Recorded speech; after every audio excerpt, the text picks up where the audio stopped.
సృష్టికి మూలమైనది ఓంకారం. ఓం అనేది కేవలం ఒక శబ్దం కాదు, ఇది ప్రణవ మంత్రం. వేదాల ప్రకారం సృష్టిలో మొదట ఉద్భవించిన పవిత్ర నాదమే ఓంకారం. అందుకే దీనిని శబ్ద బ్రహ్మం అని కూడా అంటారు. ఓంకారం 3 అక్షరాలతో రూపొందించింది. ఆ, ఉ, మా.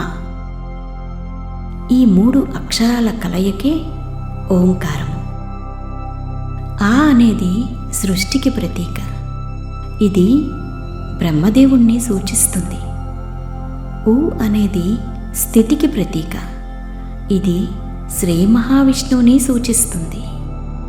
మా అనేది లయకు ప్రతీక. ఇది ఆ పరమశివుణ్ణి సూచిస్తుంది. ఈ 3 కలిసి సృష్టి, స్థితి, లయ అనే విశ్వధర్మాన్ని తెలియజేస్తాయి. ఉదయం ప్రశాంతమైన సమయంలో ఓంకారాన్ని నెమ్మదిగా ఏకాగ్రతతో జపించటం వల్ల మనసుకు ప్రశాంతంగా మారుతుంది. శ్వాస క్రమబద్ధమవుతుంది. ఆందోళన తగ్గి ఏకాగ్రత పెరుగుతుంది.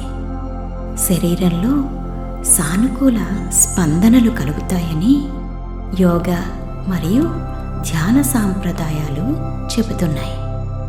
ఉపనిషత్తులు ఓంకారాన్ని పరబ్రహ్మ స్వరూపంగా వర్ణించాయి.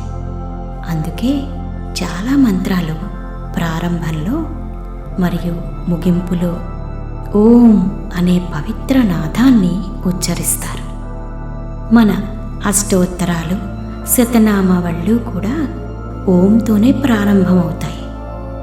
ఓంకారం మనకు ఒక గొప్ప సందేశాన్ని ఇస్తుంది. మనం ఎంత భిన్నంగా కనిపించినా మన మూలం ఒక్కటే. ప్రతి జీవిలో దైవత్వం ఉంది. ఆ దైవత్వాన్ని గుర్తు చేసే నాదమే ఓంకారం. అందువల్ల ప్రతిరోజు కొన్ని నిమిషాలు ప్రశాంతంగా కూర్చొని భక్తితో ఓం అని జపిస్తే మనస్సుకు శాంతి, ఆలోచనలకు స్పష్టత, జీవితానికి సానుకూల దృక్పథం లభిస్తాయి.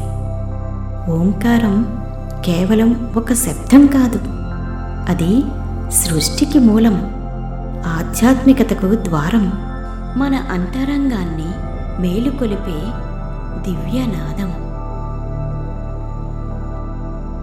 असतो मा सद्गमय तमसो मा ज्योतिर्गमय